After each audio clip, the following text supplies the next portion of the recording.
Hello everyone and welcome to my channel. So today I'm going to run through the 3 ways that I use human design in my own relationships. But before I get to that, I just want to let you know that I do have a love and human design mini course. If you are interested in learning how you can apply human design to your own relationships and you don't need to know a lot about human design in order to benefit from the course. I'm going to go ahead and link the course information below in the description. All right, so the 3 ways that I like to use human design in my own relationships is number 1, having a general understanding of how somebody else is showing up energetically and how that can be useful. Second, I support other people in my life when they're making decisions using information that I get from their chart. And then 3, human design has really showed me when I need to get into my own aura, and I'll give you an example of that. All right, so first you will notice here that my sister's chart here on the left-hand side has all 9 energy centers defined, and my chart on the right-hand side has 4 energy centers defined. My sister's definition or circuitry in her chart is actually very rare in human design. It's very unusual to see charts that have all 9 energy centers defined. In fact, I've only seen it one other time in all of the years I've been doing readings. And what this means when you have all 9 energy centers defined is that, first of all, it automatically makes you a generator. But it also means that if you think of energy centers where we have definition or color, that means you have your own stuff going on there. You have your own gifts, your own innate talents. You have your own energy that you can really rely on and you're designed to rely on, right? So the universe is basically saying to my sister, we're giving you everything you need to fulfill your purpose in this life. And what that means is that you need to have all energy centers defined, and you're going to be drawing from within yourself for the most part to do the things that you're meant to do.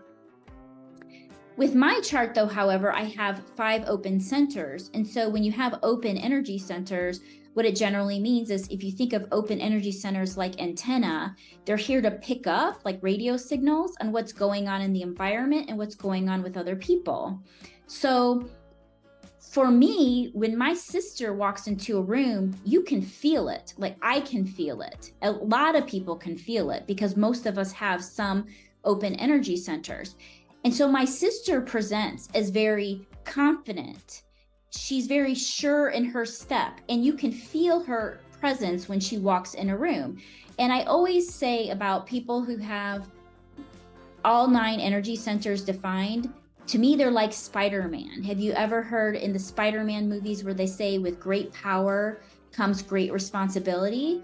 Well, they're walking around with all of these energy centers defined, and in a way it is very powerful because in many respects they are designed to be very self-reliant on the stuff that they have going on within them to move through the world and do the things that they're going to do. And if you have a lot of open centers in your chart, being in aura with somebody who has all 9 energy centers defined can be a little, you can feel it because you're picking up on all of their definition. So just to be clear, this understanding has really helped me because my sister presents as very confident.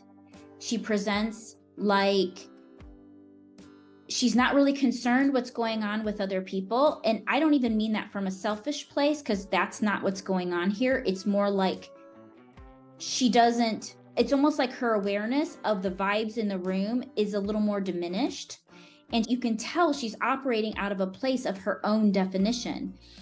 And this understanding has really allowed me to extend her grace because I really didn't understand what was going on before. Because sometimes it just felt like is she like tuned into the vibe that's going on here? Because she doesn't have a lot of she doesn't have a lot of open centers, right? And I could never really explain that before until I saw her human design body graph chart. All right, so next I use human design to help other people in my life make decisions.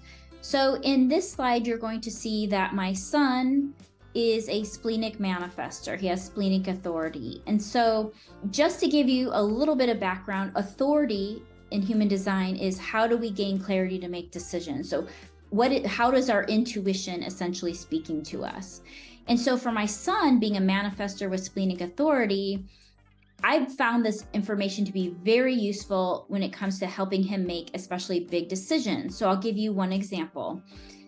A few years ago, he was trying to decide what he wanted to do about college. Did he want to stay at home and go to school, or did he want to move away and actually move and live out of the house and go to a different school? And so understanding that he had splenic authority and that his intuition spoke to him through the language of fear and anxiety, because the spleen is the survival center. It's about survival awareness in the high expression, but it's also about fears and anxieties in the low expression. And so the spleen can often speak to us through the voice of fear, especially when you have it defined, and especially if it's your authority, and helps you make decisions.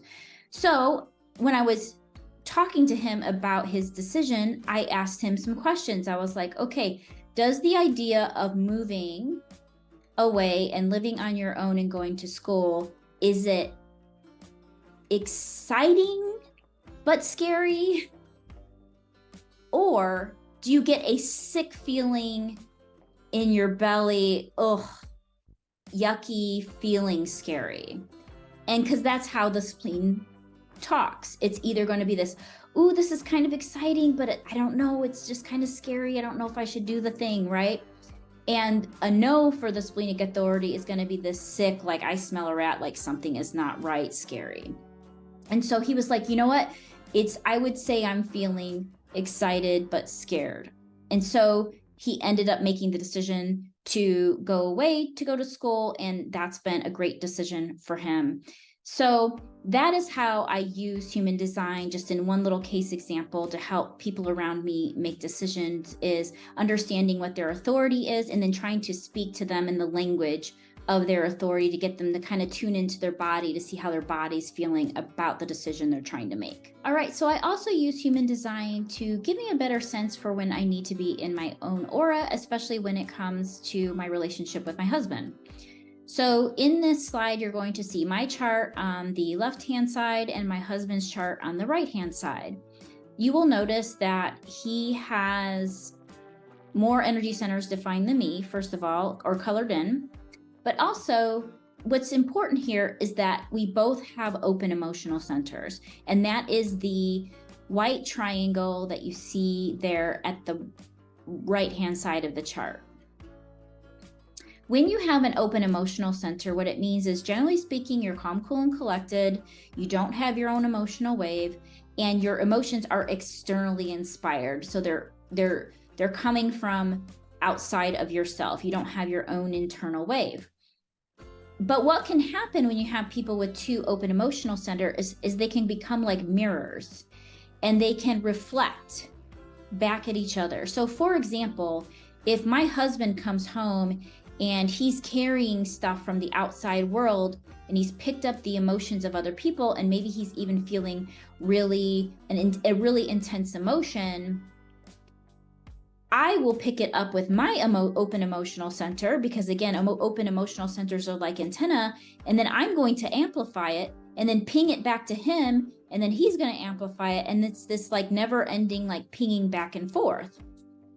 So what I have learned to do in my relationship is, if he has picked up something from the outside world, or I have picked up something from the outside world, and I'm experiencing something and I'm carrying this emotion, and maybe I'm really dealing with something, I will say to him, now he's not a human design person, but he knows enough to be dangerous, and he knows enough to know that not to take it personally. But I will say to him, like, hey, I'm just going to go in my own aura for a little bit, because I've got some stuff going on and I don't want you to have to be picking up on it. And so I'll just go into the other room for a little bit until I can kind of clear out. Likewise, if something happens where he's become really emotional for some reason, and I'm really picking up on that emotion and I'm feeling it, I'm like, oh my gosh, like I just want to jump out of my skin, I will say to him, hey, like I'm just going to go into the other room a little bit.